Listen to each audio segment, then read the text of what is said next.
É o nosso analista sênior de internacional, Américo Martins, que chega com análise e informação, melhor com repercussão no mundo sobre essa fala de Trump.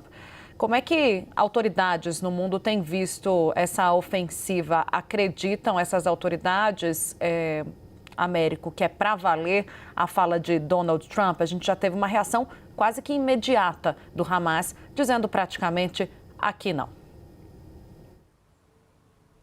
Pois é, Tainá, muito boa tarde para você, boa tarde para o Uribe e todo mundo que nos acompanha aqui no Bastidores.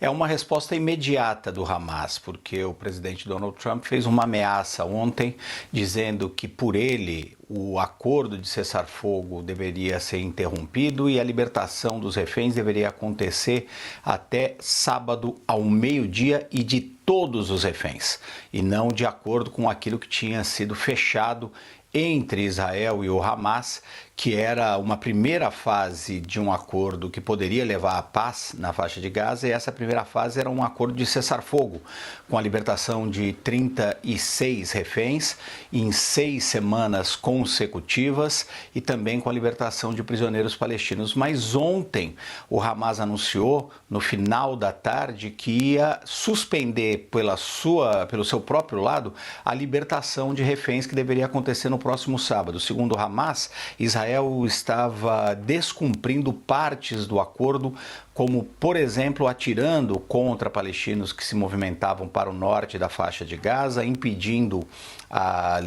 essa movimentação de forma livre dos palestinos pelo território e também impedindo a chegada de algumas instalações temporárias para que os palestinos que perderam as suas casas pudessem se abrigar dentro da faixa de Gaza.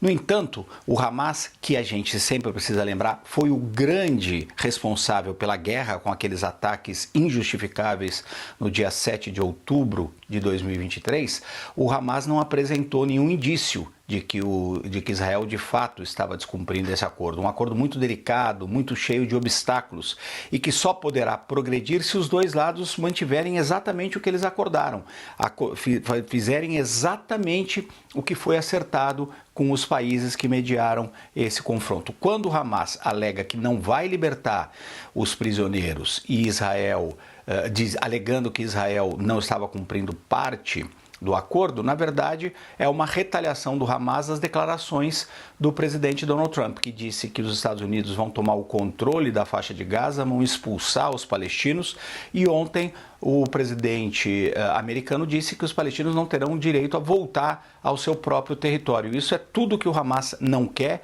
tudo que os palestinos não querem. Os palestinos querem criar o seu Estado no seu próprio território, que é a faixa de Gaza, assim como a Cisjordânia.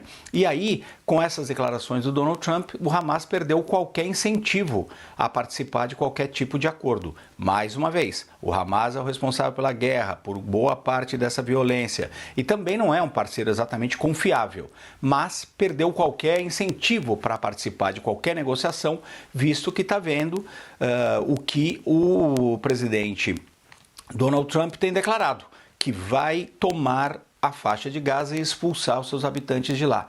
Então o Hamas suspende, por conta dessas declarações do Donald Trump, a sua participação no acordo de paz. E o que vai do acordo de paz, no acordo de cessar-fogo. E o que isso representa, Tainá e Uribe? Em primeiro lugar, o colapso total desse acordo de cessar-fogo, se ele não for mantido na forma como tinha sido acertado. Em segundo lugar, a possibilidade de volta de ataques militares contra a faixa de Gaza e também ataques do Hamas contra militares israelenses.